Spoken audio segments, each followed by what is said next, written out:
Okay, so here we have another factorization setup that we're going to do by taking out a greatest common factor. So remember, not just for these that are strictly done by greatest common factors, but also for general polynomial factorizations.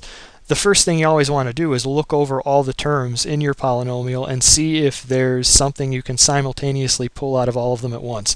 That thing that you can pull out of all the terms simultaneously is the greatest common factor. So remember now, if your leading coefficient is negative, you want to pull that negative out along with anything else that you might pull out as your greatest common factor. So here we've got that leading negative, so minus is going to multiply whatever we decide we can commonly get out from all four of these terms. So look at the coefficients first and see if there's some number that you can simultaneously pull out of all those coefficients. So you've got, barring plus or minus, you got a 35, a 30, a 20, and a 25, and there is a number that can be successfully pulled out of all those simultaneously, and that's a 5.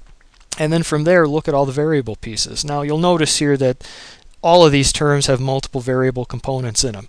A lot of the examples we've done previously have just had single variables in them, but the same technique as you apply to single variables also applies now for multiple variables. If it works for one variable, it'll work for as many as you want. So basically coming in here, we're going to look at each of the variables, see which ones of them are common to all these terms, and then if we find common variables to all the terms, we'll pull out the biggest power that's common to each of those variables. So here, if we start looking at x's here, okay, there's x in this term, there's x in this term, no x here. So right there, just on the basis of the fact that x isn't in this term, even though it is in the fourth one, because it's absent here, it's not common to all four of the terms. So there is going to be no x contribution to the greatest common factor. The common part means that x has to be in all the terms. It's not here, so it's not going to contribute to the GCF at all.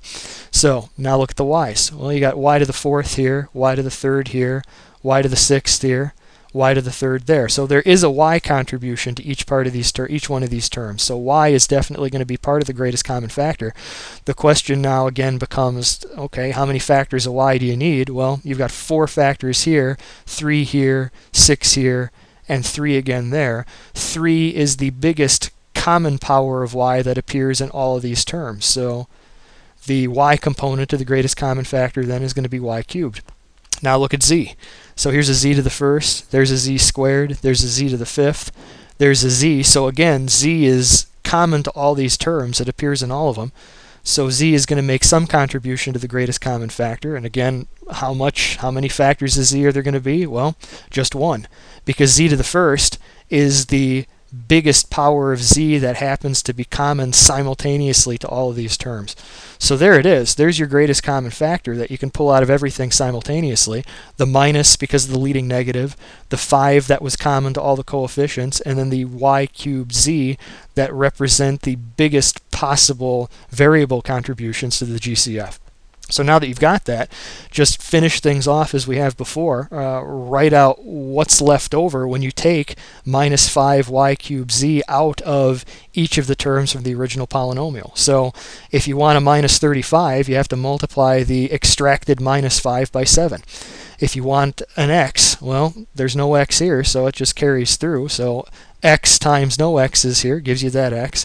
If you want a y to the fourth, you have to multiply the pulled out y cubed by a y. Again, remember when you multiply exponential expressions of the same base, you add the powers. So y cubed times y gets you y to the fourth. And then, well, you want a z, but, well, you've got a z in the greatest common factor, so there's no additional z component there. There's the first leftover piece. Then do the same thing here. You want a plus 30, so that means you multiply minus 5 by minus 6.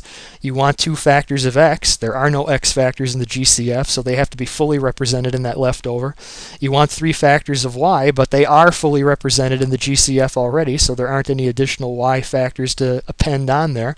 And you want 2 factors of z ultimately. You've got 1 in the GCF, so that means you have to include 1 more in the leftover for this term to bump that z power back up to 2.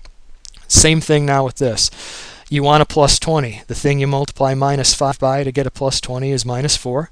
You want 6 factors of y. Well, you've got 3 factors of y already in the GCF, so that just means you need another 3 factors in the leftover term, since y to the third times y to the third will get you y to the sixth.